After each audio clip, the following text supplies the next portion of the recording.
Pangasinan where the entrance challenge is being held. So these are the number of motorcycles who will be joining the 1,200 endurance challenge here in Binalonan, Pangasinan. Now I'm here in the college of Binalonan, Pangasinan where I'm going to sign a waiver for our friend. Let's go!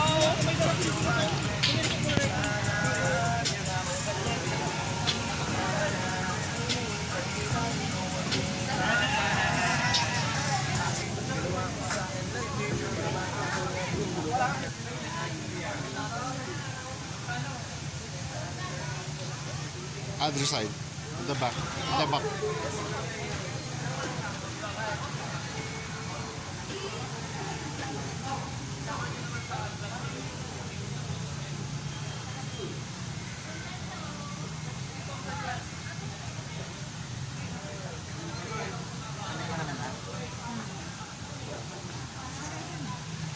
And you're ready to go? Okay.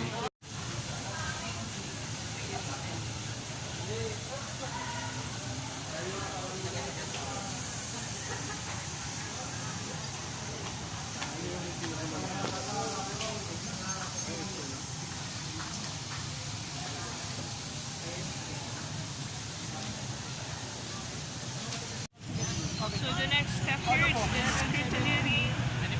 We're going to check the status of the card, if it's okay to go or not. They're checking everything, including I think the engine. And actually this is my friend's bike, NMAX.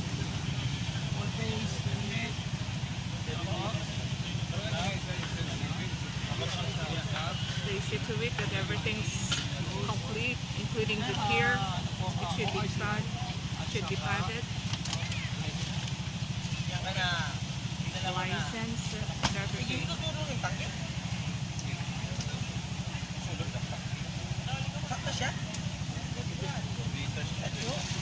Including the ORCR of the vehicle, of the motorcycle, I should say.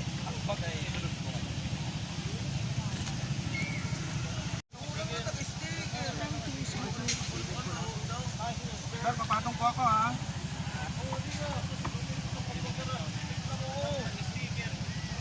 May off-tank po tayo wala. They're asking for off-stack. Tayo. If the cars are okay. Siyempre, start po. Ay, kanina ka doon. Kanina.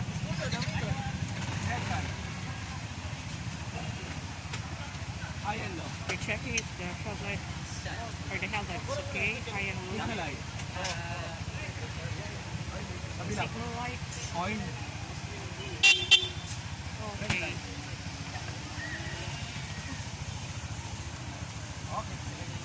And it's okay to go. Congratulations.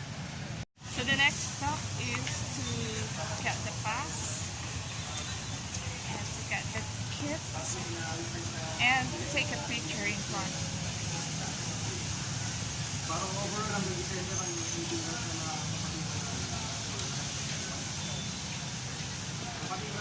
This is Binalonan at night.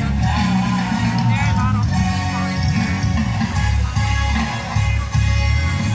There's even a light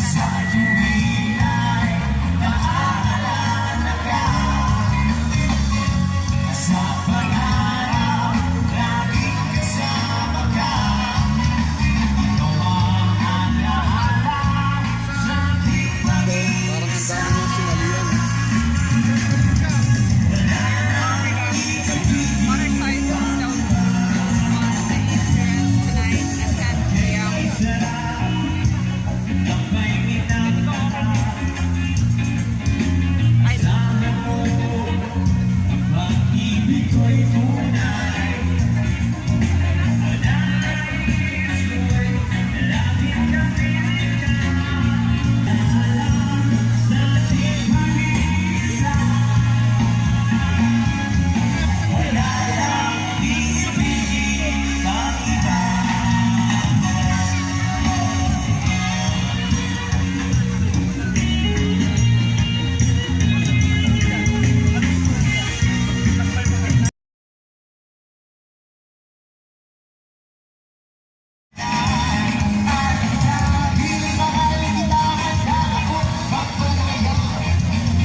di magtatagal.